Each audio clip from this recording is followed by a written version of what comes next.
Bendiciones a todos, Dios los bendiga. Bueno, muy atentos por favor en el devocional de hoy y los que estaremos estudiando durante la semana. Y el título de hoy es falta de fe, falta de oración, o falta de oración, falta de fe. ¿Por qué hablamos de fe y de oración? Dice la palabra en Hebreos 12:2 que Dios tiene fe, que Él es el autor de la fe. Cuando entendemos que es lo que es la fe, que la fe es la certeza de lo que se espera, la convicción de lo que no se ve, como dice Hebreos 11:1, entonces es fácil ver que toda la creación es la sustancia y la evidencia de lo que Dios decretó antes de que fuera visible. Y Él sostiene todas las cosas por su palabra. En Romanos 4:17 dice que Dios llama las cosas que no son como si fuesen. Y en Hebreos 1:3 dice, y quien sustenta todas las cosas con la palabra de su poder. Dios tiene fe en sí mismo, en su palabra, en su plan de redención y en el futuro eterno que Él ha planeado, aunque todavía no ha llegado el tiempo de su cumplimiento. Él solo puede esperar fe de nosotros. Nosotros fuimos creados a su imagen, porque Él mismo tiene fe. Su palabra no puede fallar. Él está detrás de esto, cumplirá su propósito. Dice Isaías 55:11, así será mi palabra que sale de mi boca, no volverá a mí vacía, sino que hará lo que yo quiero. Esa declaración es una declaración de fe. Ahora, ¿cómo funciona este impacto con nosotros? Cuando escuchamos su palabra, la fe nace en nuestros corazones y una transacción espiritual toma lugar. Es como dice Romanos 10:17, la fe viene por el oír de la palabra de Dios. La fe encuentra fe.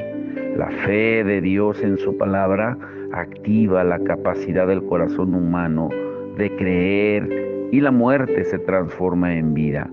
Romanos 3:3 dice, pues, ¿qué si alguno de ellos han sido incrédulos? Su incredulidad habrá hecho nula la fidelidad de Dios. Aquí la palabra griega para fidelidad es pistis, la misma palabra que se usa para la fe de los hombres en muchos otros pasajes. Dios tiene fe a pesar de la incredulidad de algunos. Se lograrán sus propósitos. Todos los que escuchan y creen tienen plena seguridad de que la palabra de Dios no puede fallar. Isaías 46:11 dice, yo hablé y lo haré venir. Lo he pensado y también lo haré. Todas sus promesas pueden ser activadas por un corazón creyente. Pero la pregunta es, ¿puedes confiar en Dios?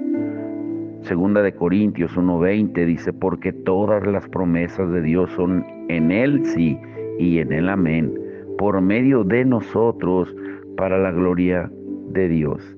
Ahora, algo también importante es entender realmente la fe.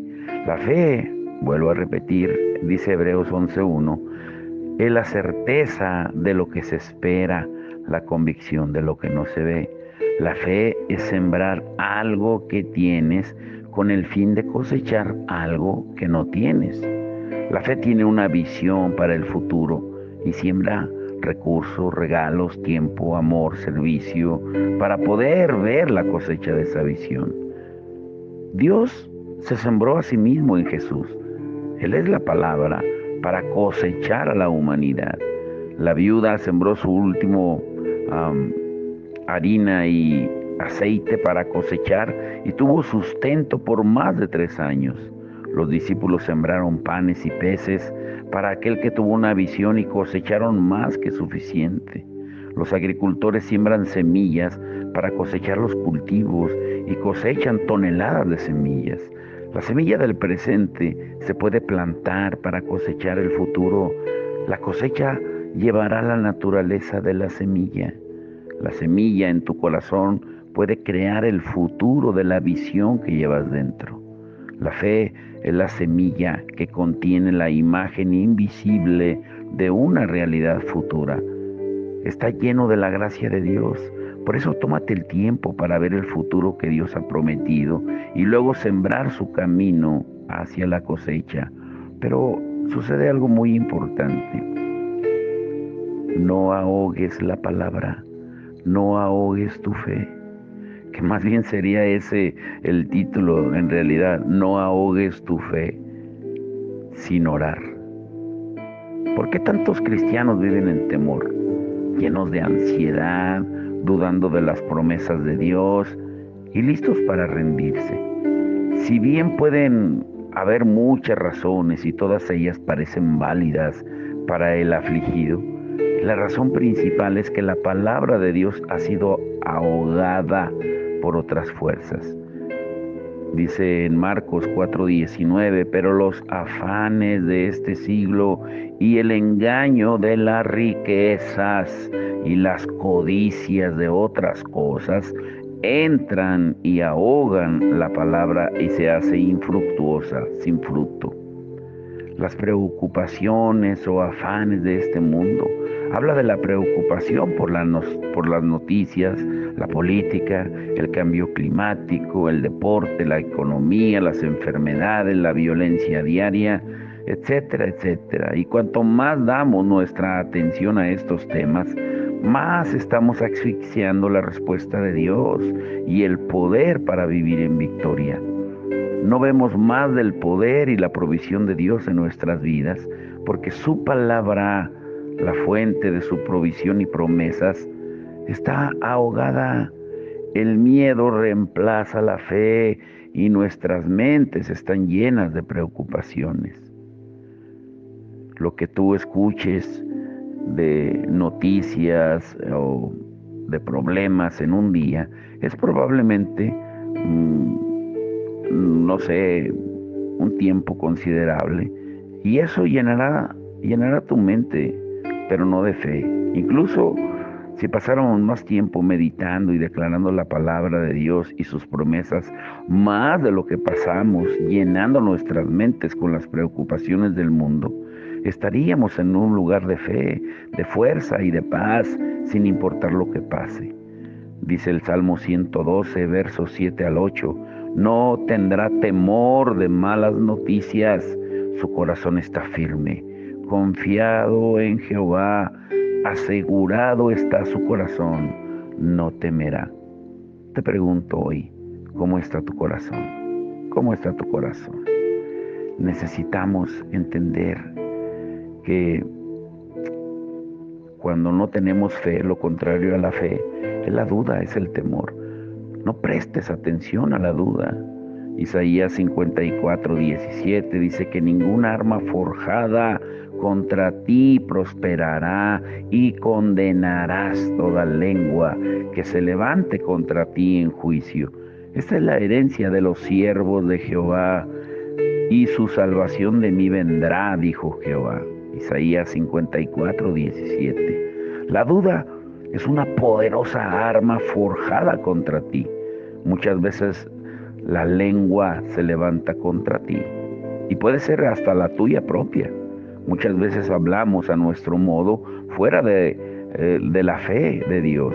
Santiago 1:6 al 7 dice, pero pidan con fe, no dudando nada, porque el que duda es semejante a la onda del mar que es arrastrada por el viento y echada de una parte a otra. No piense pues que quien tal haga, que recibirá cosa alguna del Señor. Si se te informa que heredaste una gran suma de dinero, vas a tomar ventaja de todos los medios legales para recuperar ese dinero. No vas a dudar, pero cuando se trata de nuestra herencia en Cristo, muchos están convencidos de que no puede ser cierto o que no son dignos de tanta abundancia. Pero Dios dice que nuestra justicia es de Él, no de nosotros mismos. Él ha decretado que su abundancia es nuestra herencia legal. No hables de ti mismo fuera de Él. La facultad de recibir la abundancia de Dios vive dentro de ti. Aprende cómo funciona el reino y toma posesión de su bendición.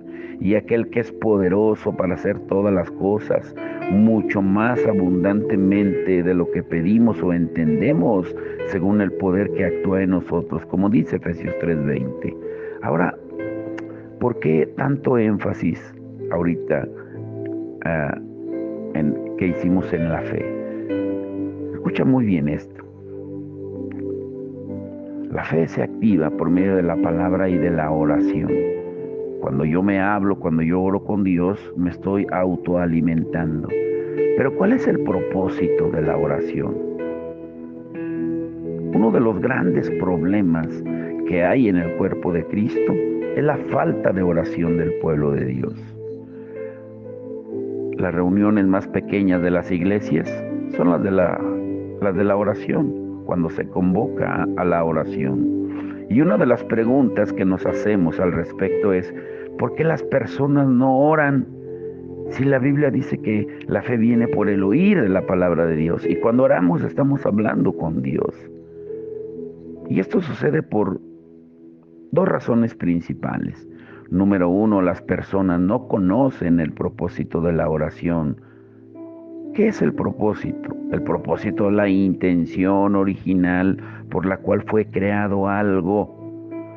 La primera razón por la que muchos creyentes no oran es porque no saben el propósito por el cual Dios creó la oración. Cuando no se conoce el propósito de algo, se mal usa o no se tiene visión ni dirección. Número dos, las personas no oran porque no tienen resultados positivos. Y al no conocer el propósito, automáticamente se pierde el sentido de la oración. Y por tal razón, no tenemos buenos resultados porque oramos mal. Pero surgen más preguntas. ¿Por qué debemos orar si Dios es poderoso y hace lo que Él quiere? ¿Cuál es el propósito de la oración? ¿Por qué orar si Dios es soberano y hace lo que Él quiere? ¿Por qué orar si Dios no puede ser afectado por lo que hagamos? ¿Por qué orar si Dios lo sabe todo? ¿Por qué orar si Dios lo controla y lo predetermina todo? ¿Por qué orar si el enemigo ya fue vencido? ¿Por qué orar por los perdidos si es la voluntad de Dios que todos seamos salvos? Todas estas son preguntas válidas y para contestarlas tenemos que entender primero la verdadera naturaleza de Dios y sus propósitos para la raza humana. Y esto nos va a guiar al propósito de la oración. Dios es un Dios de propósitos. Todo lo que Él creó en la tierra, incluyendo al hombre, fue creado para cumplir su propósito. Dios creó al hombre con tres propósitos principales. Número uno, el hombre fue creado para reflejar la naturaleza de Dios y tener comunión con Él. Ahora, Génesis 1:26 dice, entonces dijo Dios, hagamos al hombre a nuestra imagen conforme a nuestra semejanza y tenga potestad sobre los peces del mar, las aves de los cielos y las bestias, sobre toda la tierra y sobre todo animal que se arrastra sobre la tierra. Esto significa que fuimos creados para tener su naturaleza y su carácter moral. La manera de desarrollar esta imagen y este carácter de Dios es por medio de nuestra íntima comunión con Él. Jamás podremos parecernos a Dios si no tenemos una relación íntima con Él. Ningún ser humano puede estar satisfecho hasta que no logre tener una comunión íntima con Dios. Esto fue el propósito por el cual Dios nos creó, para que reflejemos su carácter, su amor, su bondad, su misericordia, su santidad, su paz, su autoridad y su poder y su fe. Todo esto no puede reflejarse si no se tiene una íntima comunión con Él, si no se ora. Dios creó la humanidad para llevar a cabo sus planes, sus propósitos y su voluntad en la tierra.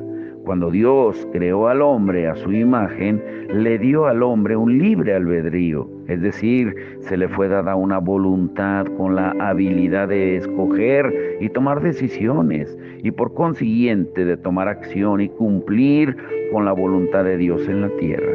Dios creó al hombre con la libertad para funcionar en la tierra y le dio derecho legal y autoridad para operar en ella. Dios puso su voluntad aquí en la tierra con la cooperación de la voluntad del hombre. Y ese propósito nunca cambió, ni con la caída del hombre. Número 3, Dios hizo al hombre para señorear la tierra. Cuando en Génesis 1:26 dice, y señoré, le está dando la autoridad al hombre para que viva en la tierra y la gobierne. Y también le está dando el derecho legal para que tome dominio y autoridad. Pero ¿cómo fue que Dios le dio la habilidad al hombre para señorear? Primeramente, Dios creó al hombre con un espíritu, el cual salió de la misma esencia de Dios, de manera que la raza humana tenía que gobernar en el mundo físico aquí en la tierra. Dios le dio al hombre entonces un cuerpo físico manifestado en dos sexos, masculino y femenino. El hombre es el único que tiene derecho legal sobre la tierra. Si alguien no tiene cuerpo y alma, entonces está ilegal. Por esa razón, Dios no podía venir a la tierra sin un cuerpo físico. Y esto ya Dios lo estableció en su palabra. Desde el principio Dios estableció en su palabra que el único que tiene derecho legal para gobernar, señorear y actuar aquí en la tierra es el hombre con un cuerpo físico. Dios creó al hombre a su imagen y esa imagen y semejanza se desarrolla por medio de la comunión íntima con Él. Dios creó al hombre para que llevara a cabo su voluntad en la tierra, y esto por medio de darle una voluntad propia y un cuerpo físico para gobernar la tierra. Dios no puede hacer nada que vaya en contra de su palabra.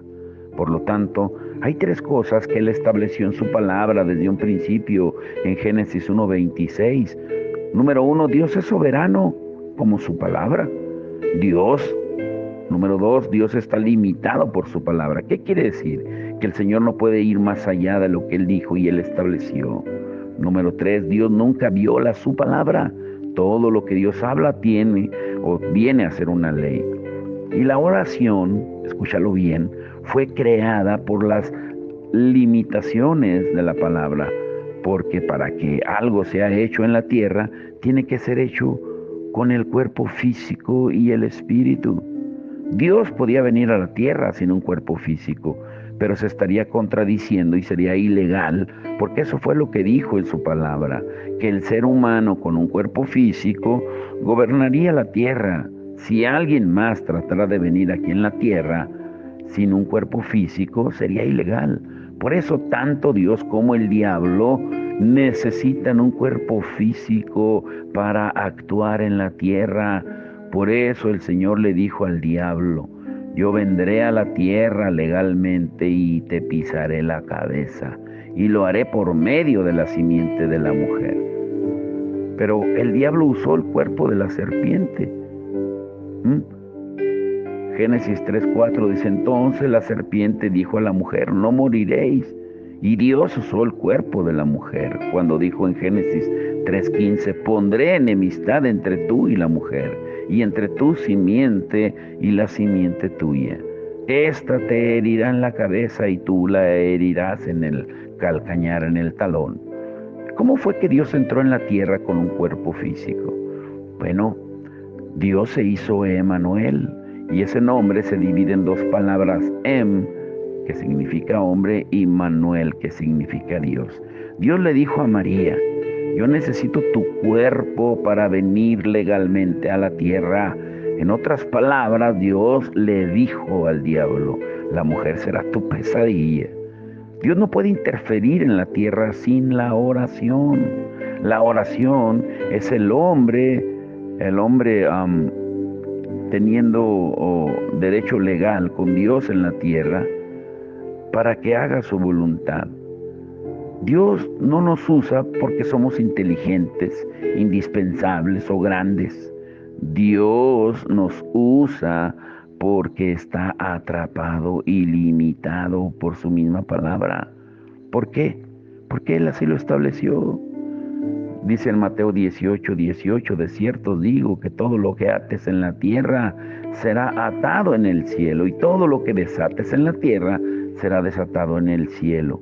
Cuando oramos, Dios actúa en nuestra vida y transforma nuestra familia, cambia nuestras mentalidades de cada uno de nosotros.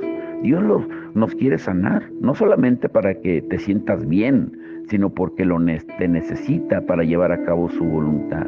Necesita nuestros cuerpos también. Dios busca un cuerpo físico para orar. En Ezequiel 22:30 dice, busqué entre ellos un hombre que levantara una muralla y que se pusiera en la brecha delante de mí a favor de la tierra para que yo no la destruyera, pero no lo hallé. Dios está buscando un cuerpo con un espíritu que se ponga a favor de otros, un hombre o una mujer que quiera poner un vallado, una cobertura a la iglesia, a la familia. Entre otros, Dios nos está diciendo que necesita a alguien que dé a luz sus planes aquí en la tierra. Él quiere salvar, sanar, traer libertad a nuestra tierra. Dios quiere restaurar las familias, pero necesita que un hombre o una mujer le deje usar su cuerpo físico para hacer todo eso. ¿Y cómo? Pues a través del Espíritu Santo que vive en cada uno de nosotros. Hay muchos planes y propósitos de Dios que nunca se cumplirán, porque nadie intercedió aquí en la tierra, nadie oró para que se llevaran a cabo. La oración no es una opción, sino una necesidad. En Lucas 18:1, el mismo Jesús dijo, les refirió Jesús una parábola sobre la necesidad de orar siempre y no desmayar. Nosotros somos colaboradores de Dios. Pablo dice en 2 de Corintios 6:1, así pues nosotros como colaboradores suyos os exhortamos también a que no, a que no recibáis en vano la gracia de Dios. La palabra colaboradores significa aquellos que cooperan, aquellos que ayudan con trabajo juntos. Cada uno de nosotros debe ver la humanidad como parte y colaboradora con Dios para que sus planes y sus propósitos sean hechos. Jesús llevaba a cabo la voluntad del Padre por medio de la oración, como lo estudiamos el viernes. Y hay una sola cosa que los discípulos le pidieron a Jesús, y era que les enseñara a orar. Ellos no le pidieron que les enseñara a llevar a cabo milagros o a echar fuera demonios. Eso vino como parte de lo principal, sino que les enseñara a orar. ¿Por qué? Porque ellos vieron los resultados de la vida de oración de Jesús. Los discípulos sabían cuál era el secreto de la vida de oración de Jesús. El secreto del éxito de Jesús en el ministerio era su vida de oración, como lo vimos el viernes. Jesús se pasaba horas orando, incluso hasta toda la noche, y después le tomaba segundos en sanar a un hombre o a una mujer, ya fuera ciego, endemoniado o cualquier tipo de enfermedad que lo estuviera afligiendo. Y notemos algo, Jesús se pasaba tiempo orando, haciendo una cosa y unos segundos haciendo otra. Pero su base de su ministerio era la comunión constante con el Padre. Él operaba de esa manera. Jesús se pasaba horas orando, intercediendo, y se pasaba minutos echando fuera un demonio, sanando a un leproso, a un enfermo, a un ciego, a un sordo, a un mudo, a un cojo, a un paralítico, o resucitar muertos. La iglesia, tristemente, todavía no ha entendido la verdad de esto. Nosotros nos pasamos unos minutos con Dios y después tratamos de hacer muchas horas de trabajo con las personas en su nombre. Jesús echaba fuera un demonio en un segundo diciéndole, sal fuera, y el demonio salía. Pero él, por la mañana, dice en Marcos 1:35, lo primero que hacía era pasar tiempo con el Padre. Alguien dijo alguna vez que más trabajo es hecho por la oración que el trabajo mismo. Oras con Dios hacen los minutos más efectivos con los hombres. Podemos concluir que si nosotros pasamos horas con Dios, entonces nos tomará solo minutos resolver los problemas aquí en la tierra. El tiempo que pasamos con Dios no es gastado, sino invertido. La preocupación de Jesús no era ministrar al hombre, sino a Dios. Pero ¿qué pide Dios para hacer su voluntad en la tierra? Un hombre o una mujer que esté disponible. Isaías 6:8 dice: después oí la voz del Señor que decía: ¿a quién enviaré y quién irá por nosotros? Entonces respondí yo: heme aquí, envíame a mí. Dios no está interesado en nuestra habilidad, nuestro intelecto, nuestra capacidad, dones, talentos, sino en nuestra disponibilidad. Alguien que le diga: Señor, usa mi cuerpo físico para orar por las almas, por el gobierno, por los ministros, por tu palabra, por tu reino que se extienda en la tierra. Alguien que ore la voluntad de Dios y la traiga a la tierra. Dios quiere mostrar su carácter por medio de la comunión íntima con Él. Y también quiere que ejerzamos dominio y señorío aquí en la tierra, y que por medio de nuestro cuerpo físico y voluntad o libre albedrío le demos el derecho legal para llevar a cabo sus propósitos y planes aquí en la tierra. Y no es que le demos órdenes a Dios. Él necesita un cuerpo para actuar. Pero realmente tú entiendes qué es la oración y por qué la necesidad de orar. Primero, para poder entender qué es la oración, para poder saberlo, debemos aclarar primero qué no es oración. ¿Y qué no es la oración? La oración no es un monólogo donde solamente hablamos y hablamos y hablamos. No es rezar, porque rezar significa hacer vanas repeticiones, y eso no es otra cosa que orar contigo mismo, un monólogo repetitivo. La oración tampoco es algo mecánico que hacemos para cumplir con Dios. No es un ejercicio religioso, no es solamente pedir a Dios un favor, ni es una válvula de escape para aliviar la conciencia. Tampoco es usar a Dios como bombero, es decir, que le oremos solamente cuando tenemos necesidad. En Mateo 6:7 dice: y orando no uséis vanas repeticiones. Y aquí vemos cómo Jesús está en contra de esas vanas repeticiones o rezos. Al estudiar un poco sobre lo que no es la oración, nos damos cuenta que por mucho tiempo hemos estado haciendo vanas repeticiones, que no hemos orado conforme al corazón o a la palabra, que lo hemos tenido como un monólogo con nosotros mismos. Y por consiguiente, pues no hemos tenido ningún resultado positivo en nuestras oraciones. Por eso nos lleva a plantearnos la siguiente reflexión. ¿Dios escucha toda esta incredulidad? En una ocasión, un hombre de Dios estaba hablando con el Señor acerca de las vanas repeticiones, como rezar y hacer oraciones de incredulidad, y le preguntó: ¿qué haces tú con todo ese tipo de oraciones? Y dice él que el Señor le contestó: ¿cuáles oraciones? Señor, estas oraciones de duda, de incredulidad. Y que el Señor le dijo: yo no sé de qué me hablas. En otras palabras, el Señor le estaba diciendo que Él no oye ese tipo de oraciones, pues son vanas repeticiones. Y muchos de nosotros hemos estado orando de esa manera. Y con razón Dios no nos contesta ni nos oye. Y con eso en mente, veamos entonces qué es la oración. Y por qué la necesidad de orar siempre y no desmayar, según como dijo Jesús. ¿Qué es la oración?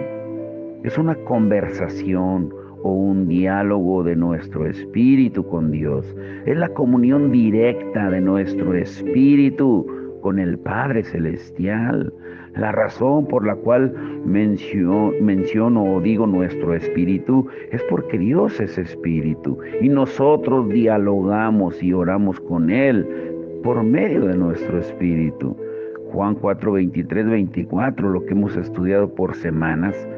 Pero la hora viene y ahora es cuando los verdaderos adoradores adorarán al Padre en espíritu y en verdad, porque también el Padre tales adoradores busca que lo adoren. Dios es espíritu y los que lo adoran en espíritu y en verdad es necesario que lo adoren. Aunque nuestro propósito principal es tener comunión íntima con el Padre, también la oración tiene otras facetas con las cuales podemos hacer diferentes tipos de oración. Por ejemplo, interceder por otros, haciendo guerra espiritual, entre otros, antes de comenzar a estudiar el porqué de la necesidad de orar. Analicemos también algunos puntos importantes acerca de la oración. Y quiero ir concluyendo con esto, que mañana vamos a continuar. ¿Por qué a los creyentes les cuesta orar? Si recuerdas la introducción, la fe viene por el oír. Y todo lo que hablamos, y Jesús es el autor y el consumador de la fe, y Él es la palabra, y Él quiere que tengamos comunión íntima con Él. ¿Por qué a los creyentes les cuesta orar? Esta es una pregunta que se hacen millones de creyentes alrededor del mundo. La oración es uno de los ejercicios espirituales que más nos cuesta realizar porque conlleva mucha disciplina. Hay varias razones por las cuales se nos hace difícil tener una vida de oración continua y perseverante. ¿Qué dijo Jesús? Número 1, la carne es débil. Mateo 26, 41. Velad y orad para que no entréis en tentación. El espíritu a la verdad está dispuesto, pero la carne es débil. Cada uno de nosotros debemos entender que a nuestra carne, al viejo hombre y a la vieja naturaleza, no le gusta orar. Nuestra carne siempre está cansada, quiere dormir más, no quiere levantarse temprano y siempre está buscando excusas para no orar. Si entendemos esto desde el principio, podemos hacer algo para someter y crucificar la carne. Va a haber momentos donde la carne te va a decir, duérmete otra hora, donde la alarma suene y tu carne no quiera levantarse. Pero es ahí donde la disciplina toma lugar. Así que levántate, lávate la cara y empieza a orar. Una de las razones por las cuales ocurre esto es porque la carne es débil y nunca quiere orar. Y número 2, los resultados no siempre van de acuerdo al tiempo que oramos. Por eso nos cuesta orar. Por mucho tiempo, algunos de nosotros hemos estado orando por lo mismo y no vemos resultados físicos que nos indiquen que nuestras oraciones han sido contestadas. Y al ver esto nos desanimamos y dejamos de orar. Número 3, la oración es una inversión. Algunas veces tenemos que invertir mucho tiempo en oración para lograr los resultados. No esperes que una pequeña oración resuelva todos tus problemas en un instante. Es necesario orar por mucho tiempo hasta que veamos la victoria. Sigamos el ejemplo de Jesús. Él oraba en la mañana, durante el día, durante la noche y a veces durante toda la noche. Número 4, porque no sabemos orar por un periodo de tiempo largo. Una de las razones por las cuales ciertas personas o a ciertas personas les cuesta orar es porque después de 5 o 10 minutos ya se les terminó el repertorio, ya no saben qué más decirle a Dios y por eso se frustran y no continúan orando. Y número 5, somos ignorantes acerca de la oración. La ignorancia de cómo pedir, qué hacer cuando Dios nos habla, el cómo orar conforme a la palabra, el no saber orar en el Espíritu y el no saber nada de la oración, pues nos lleva a la frustración y el resultado final, pues es que no queremos orar. Mañana vamos a continuar con varias preguntas. ¿Cuál es la posición física para orar? ¿Por qué la necesidad de orar?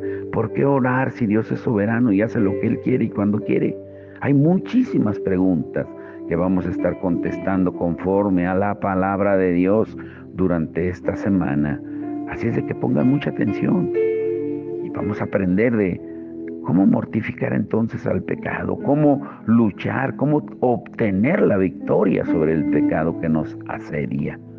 Que, como dice Pablo, el pecado que mora en mí, porque se levanta como una bestia implacable, indomable. Pero ¿por qué no queremos orar entonces? Si Jesús es el autor y el consumador de nuestra fe, si Él es la palabra, cuando hablamos la palabra, nuestra fe aumenta. Tenemos que entender los principios bíblicos para orar correctamente y darnos cuenta que muchas veces la falta de oración ahoga la palabra de Dios.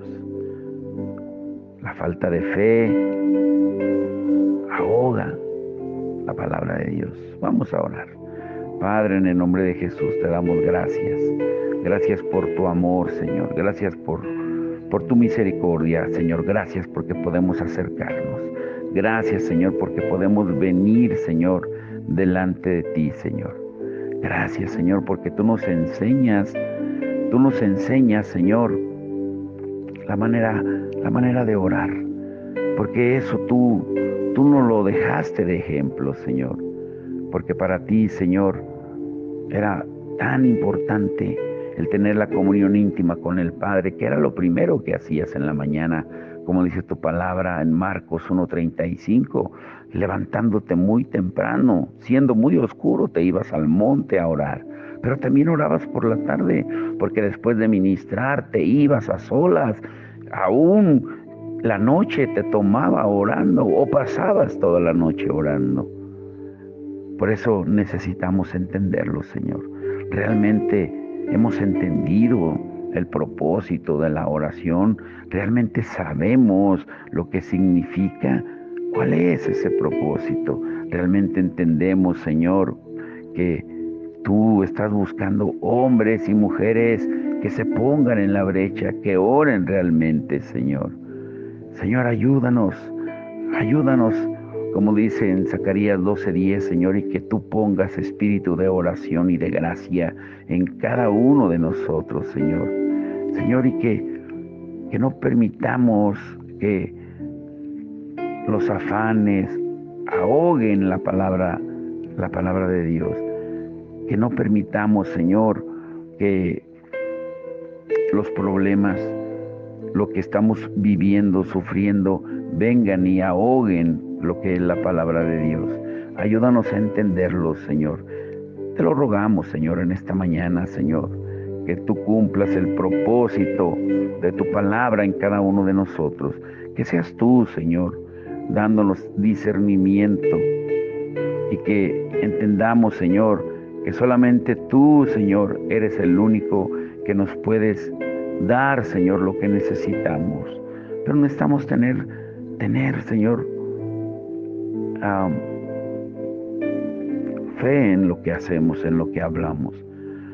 Que no ahoguemos la palabra con nuestra falta de oración.